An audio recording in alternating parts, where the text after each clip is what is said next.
Custo de vida, emprego e desemprego, cesta básica, tarifas públicas, salário mínimo. Agora, na Brasil Atual, a análise do DIEESE. Nós vamos conversar agora com o diretor técnico do DIEESE, Fausto Augusto Júnior. Bom dia, Fausto. Bom dia, Glauco. Bom dia a todos. Fausto, nós temos conversado aqui sobre a proposta de reforma tributária do governo Bolsonaro que já tramita na Câmara dos Deputados e, por sugestão do próprio governo, o relator da reforma na Câmara, Celso Sabino, do PSDB do Pará, propôs acabar com a possibilidade das empresas que oferecem vale-refeição e vale-alimentação abaterem essa despesa do imposto de renda no regime de lucro real, o que pode fazer com que muitos empregadores cortem esse benefício dos seus empregados. Como é que você vê essa proposta, ainda mais no momento atual, Fausto? Bem, então, Glauco, mais uma vez a gente vai olhando para um governo que tem duas características. Uma delas é não negociar e, quando negocia, não respeita o negociado. Porque esse debate é um debate que foi apresentado ao Conselho Nacional do Trabalho, para as bancadas dos trabalhadores e dos patrões, e vem sendo discutido desde o começo do ano. E no meio dessa discussão, ou seja, já estava no final da discussão do decreto, o decreto foi colocado em consulta pública, um conjunto de entidades colocou a sua posição, inclusive as entidades dos trabalhadores, junto lá à Secretaria Especial de Trabalho, e aí, de repente, o governo simplesmente joga no lixo toda a discussão que foi feita ao longo desse ano todo e resolve fazer a fim do que lhe interessa no final das contas, que é, mais uma vez, na dúvida, ou quando ele está apertado nas contas, ele busca retirar algum direito dos trabalhadores. É isso que vem acontecendo, né? Essa é mais uma dessas medidas. O PAT existe desde os anos 70, ele tem um papel importante, porque ele foi o mecanismo pelo qual você ampliou a garantia de alimentação para o trabalhador. Vamos lembrar que a chamada marmita azeda, né?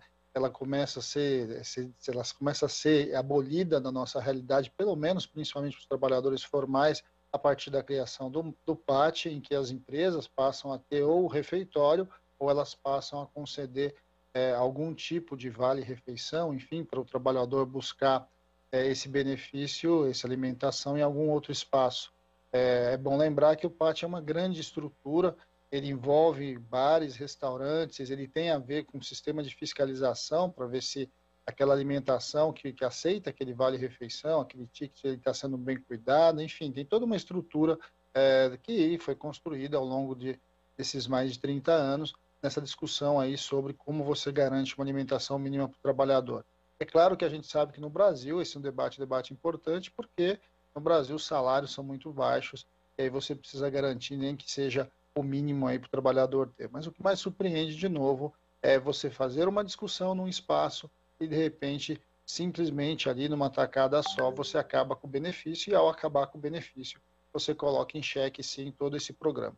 É bom lembrar, né, que vale-refeições, vale-alimentação, são benefícios definidos normalmente na convenção coletiva, e essa norma não vai tirar esses benefícios da convenção coletiva. O que tira seria ou a Justiça do Trabalho ou a própria negociação.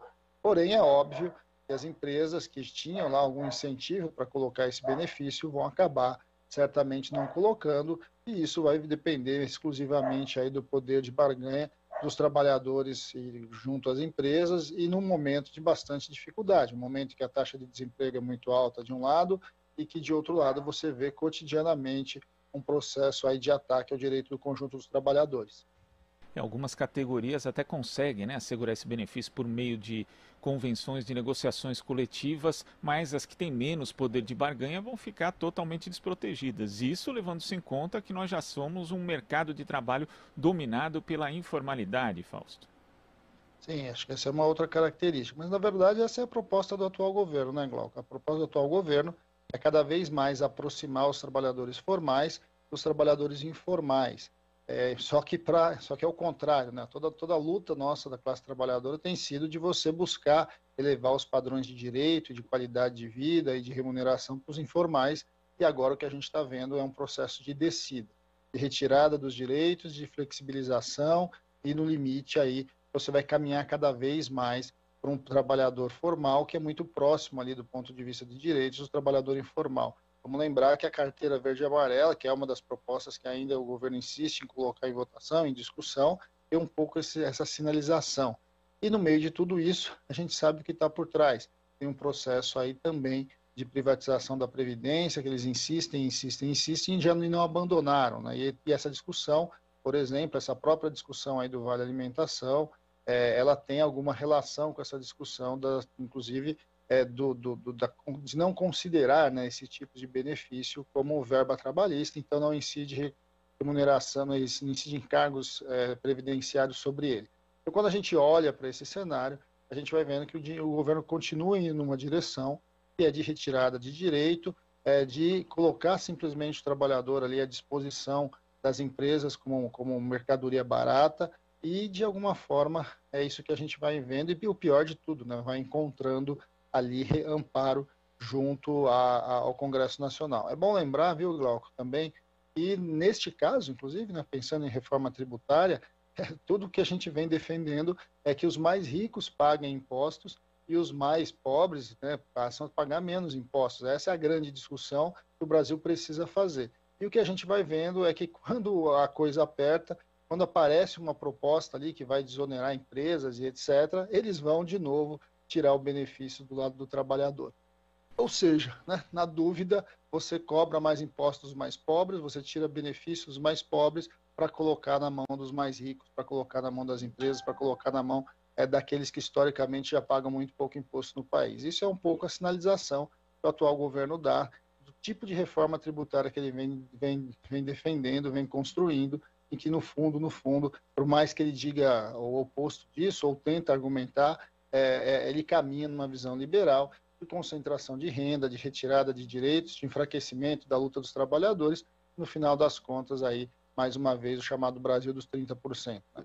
Porque neste caso específico, viu, Glauco, quem é prejudicado, na maior parte dos casos, serão trabalhadores mais pobres, serão trabalhadores que sim, o vale-refeição, o vale-alimentação faz muita diferença para a sua vida, para a sua alimentação, inclusive da sua família, e que, de repente, por uma visão absolutamente liberal, torta, o governo vai acabar retirando algo que já existe há muito tempo, que já está consolidado, que já tem um conjunto de empresas, inclusive, que está consolidado. Para você ter uma ideia, a discussão no Conselho, ou seja, em nenhum momento foi colocada essa questão, e a principal discussão do Conselho era como a gente ia melhorar isso, né? Como é que as pessoas, por exemplo, poderiam ter portabilidade. Você recebe um ticket de uma bandeira que poderia usar num estabelecimento que poderia ter outra bandeira. Você estava se discutindo, inclusive, as melhorias da forma como você ia transformando esses vales de alimentação para o benefício do trabalhador, para ele poder comprar os gêneros alimentícios ali onde ele pudesse, onde fosse mais barato, inclusive.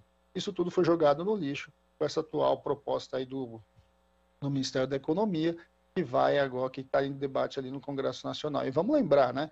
Depois aí do chamado superministério, a Secretaria Especial do Trabalho é um braço do Ministério da Economia, ou seja, o próprio Ministério da Economia, então, ele negocia uma coisa com os trabalhadores e com os empresários e encaminha outra para o Congresso Nacional, ou seja, claramente, é um governo que cada vez tem menos confiança no seu princípio negocial, da sua ideia de diálogo, que a gente já sabia há muito tempo que não tinha e que ele tenta manter as aparências, mas que cada vez mais vai ficando comprovado que pouco importa o que os trabalhadores, ou seja, o que a mesa tripartite discuta. O que interessa é o que interessa o seu projeto, e o seu projeto vai sendo implementado, e essas negociações acabam sendo simplesmente balões de ensaio e ali cortinas de fumaça para depois, no final das contas, eles implementarem o que eles querem. Fausto, e além dos prejuízos diretos que o trabalhador pode ter ao perder o Vale Alimentação e o Vale Refeição, ainda há outros impactos, né? Projeções feitas pela Associação Brasileira de Benefícios ao Trabalhador calcula que o número de estabelecimentos gerados devido a esse tipo de incentivo poderia despencar dos atuais 200 mil para 100 mil em 2 anos. Então, em 2 anos, eles cairiam pela metade. E nós falamos de um setor bastante fragilizado por conta da pandemia e que é crucial, inclusive, para a geração de empregos na área de serviços. Além disso, também pode, né, se isso acontecer, Fausto, vai diminuir a arrecadação para o próprio governo federal e também para os governos municipais e estaduais, prejudicando aí o Estado brasileiro. Então, quer dizer, é algo que, no sentido lógico, não tem o mínimo cabimento, Fausto. Olhando ali os dados, realmente é difícil de entender, só mesmo por essa lógica de beneficiar alguns poucos, esse tipo de proposta do governo. Bem, vamos lembrar, né, Glauco, qualquer um de nós aqui que vai almoçar todos os dias em algum bar, em algum restaurante, sabe como que esse setor aí de auxílios, ele minimamente está estruturado, né? São milhões e milhões de trabalhadores, não só nos bares, mas também nas empresas aí de cartão, né, de benefícios, que de alguma forma vão abastecendo e vão minimamente fazendo esse sistema funcionar. É um sistema bastante complexo, é um sistema que gira muito recurso, é importante dizer isso, quer dizer, você passa muito dinheiro por meio dessas maquininhas e que, de repente, simplesmente deixa de existir, ou seja, simplesmente por uma tacada só, por uma visão muito específica ali de um grupo de técnicos e o atual ministro, você simplesmente destrói todo um segmento, né? Então, não é só o setor de bares, mas é todos os setores de benefícios que foi construído em cima dessa questão. E é óbvio, né, se o trabalhador não tiver o vale alimentação, o vale refeição, nós vamos voltar para o mundo da marmita. E a gente sabe o que isso significa na maior parte dos casos, né, tanto do ponto de vista da marmita azeda, quanto da baixa condição e da baixa qualidade da comida. Agora, esse é um dilema que, sinceramente, para esse pessoal não faz muita diferença, porque para eles isso é um problema direto do trabalhador. E o trabalhador que hoje já não consegue mais comprar, ter o mesmo carrinho de supermercado que ele tinha em outrora, mais uma vez, provavelmente vai perder mais um benefício. Quer dizer, para eles o mercado vai predominar. E como o mercado vai predominar, então, tudo bem, esse negócio vai se acomodar e, no final das contas, os trabalhadores vão comer a sua marmita mesmo ali sentado na guia, e afinal de contas é isso que esse governo defende. Então é bom para a gente pensar um pouco quando a gente está fazendo essas discussões para tentar compreender o que é de fato real e o que é de fato simplesmente balão de ensaio. Esse governo o tempo todo ele faz isso, ele coloca uma proposta em alguns espaços que ele diz que são espaços tripartites e depois simplesmente ele joga no lixo, coloca aquilo que ele acha que ele quer, aquilo que de novo sempre vai prejudicar os trabalhadores. Nesse caso, tem muita gente aí preocupada. O setor de bares e restaurantes está muito preocupado, o setor de benefícios está bastante preocupado e a gente espera que essa pressão do Congresso Nacional possa alterar e reverter essa situação. Mas, aparentemente, se for a depender do governo, a depender do atual relator, isso não vai acontecer. E vamos lembrar de novo, né? Por que isso está sendo colocado? Porque eles querem compensar uma retirada de imposto de renda da pessoa jurídica ali dos 15% para 2,5%, para o conjunto das empresas, o que é, de novo, né, em vez de você taxar mais o imposto de renda, mexer na tabela e taxar os mais ricos, você vai retirando cada vez mais dos mais pobres e desincentivando programas que, de alguma forma, beneficiam normalmente os mais pobres, normalmente aqueles que menos têm recursos. Isso é um pouco a sinalização que a gente tem do atual governo, e aí vamos esperar como é que esse debate vai se dar dentro do Congresso Nacional. O relator ainda vai apresentar a proposta, e depois a comissão precisa discutir. Não está dado e isso continuará assim, mas não há a menor dúvida das intenções do atual governo. Vamos acompanhar então como tramita essa proposta no Congresso Nacional. Fausto, muito obrigado pela sua participação aqui no Jornal Brasil Atual e até a próxima.